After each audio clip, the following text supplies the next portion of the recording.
సమూయేలు యొక్క 2వ గ్రంథం 24:1.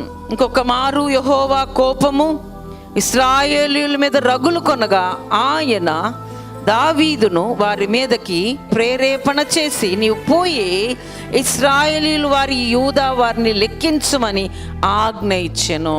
దేవుడు ఏం చెప్పాడంటే, దేవుడికి ఇశ్రాయేలీయుల మీద కోపం వచ్చింది బాగా. నువ్వు వెళ్ళి వాళ్ళ లెక్క చూడు, ఇశ్రాయేలీయులు యోదావారు ఎంతమంది ఉన్నారో వాళ్ళ లెక్క చూడమని చెప్తాడు. ఆయన యొక్క యోవాబు అనే అతన్ని పంపించి నువ్వు వెళ్ళి జనాలందరినీ లెక్క చూడమంటాడు.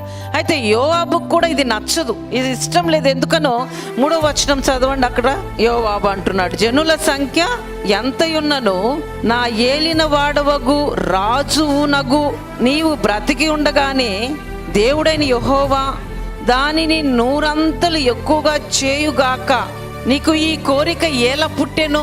ఇక్కడ దేవుడు ఇశ్రాయేలీయుల యూదా వారి యొక్క సంఖ్య చూడమంటాడు.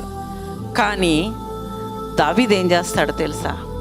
వెళ్ళిపోయి అక్కడ సైన్యములో ఉన్నటువంటి వారి సంఖ్య చూడమంటాడు.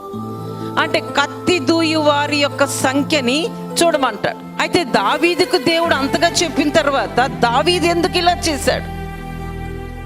దేవుడు మాటను కాదని ఇశ్రాయేలీయుల్ని యోదావారి సంఖ్య నేను చూడమంటే నువ్వు కత్తి దూసే వాళ్ళని ఎందుకు చూసావు అని కానీ చూస్తే, దేవుని బిడ్డలారా జాగ్రత్తగా విందాం, ఈ పని ఎందుకు చేశాడు. తర్వాత సాతాను ఇశ్రాయేలుకు విరోధముగా లేచి ఇశ్రాయేలీయులను లెక్కించుటకు దావీదును ప్రేరేపింపగా, నిజంగా దావీదు యొక్క భక్తికి కూడా దేవుని బిడ్డలారా ఒకటి గుర్తుపెట్టుకోండి, భక్తి పరులైనటువంటి బిడ్డల చుట్టే ఉంటుంది సాతాను. దేవుడేమో నువ్వు వెళ్ళి ఇశ్రాయేలీయుల యోదావారి సంఖ్యని నువ్వు లెక్క పెట్టయ్యా అంటే, ఈయన వెళ్ళిపోయి కత్తి దూసే వాళ్ళ సంఖ్యను లెక్క పెడతాడు. అది చేయమని చెప్పింది ఎవరంటే సాతాను. అంటే మన జీవితంలో ఇద్దరు పనిచేస్తూ ఉంటారు. దేవుడు పనిచేస్తూ ఉంటాడు, విరోధముగా సాతాను చేపిస్తూ ఉంటుంది. జాగ్రత్త.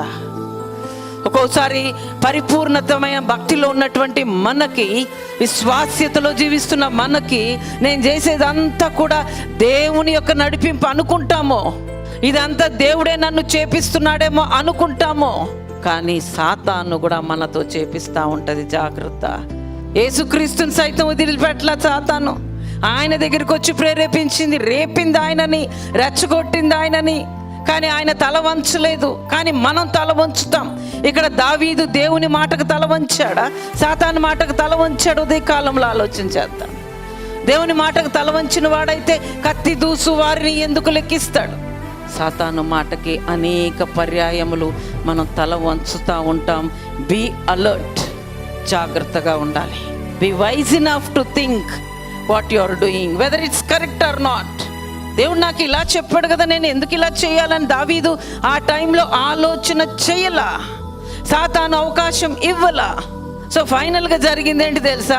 దేవుడు అంటాడు యోవాబుని పిలిచి, నేను ఇప్పుడు శిక్షించాలనుకుంటున్నా, 3 శిక్షలు నేను దావీదు ముందు పెడతాను. తను చేసిన తప్పుకి శిక్ష పడాలి. ఆ 3 శిక్షల్లో దావీదు ఏది కోరుకుంటాడో కోరుకోమని చెప్పంటాడు. దావీదు చేసినటువంటి ఆ తప్పుకి శిక్ష తప్పలేదు. ఆ శిక్షలు 3 పెడతాడు దేవుడు. Choice is yours. ఆ 3 శిక్షలో నీకు ఏది కావాలో చేసుకో అన్నప్పుడు దావీదు ఒక శిక్షను కోరుకుంటాడు ఖచ్చితంగా. ఈ మాట ఎందుకు చెప్తున్నానంటే, అయ్యా నా కాల గతులన్నీ కూడా నీ వశములో ఉన్నవి, నా శత్రువుల చేతిలో నుండి నన్ను తరుము, నా శత్రువుల చేతిలో నుండి నన్ను రక్షింపము. కాబట్టి ఇలాంటి పరిస్థితులు, మన కాల గతులు వెళ్తున్నటువంటి పరిస్థితుల్లో మనం ఎప్పుడు కూడా దేవుణ్ణి మనం మర్చిపోకూడదు.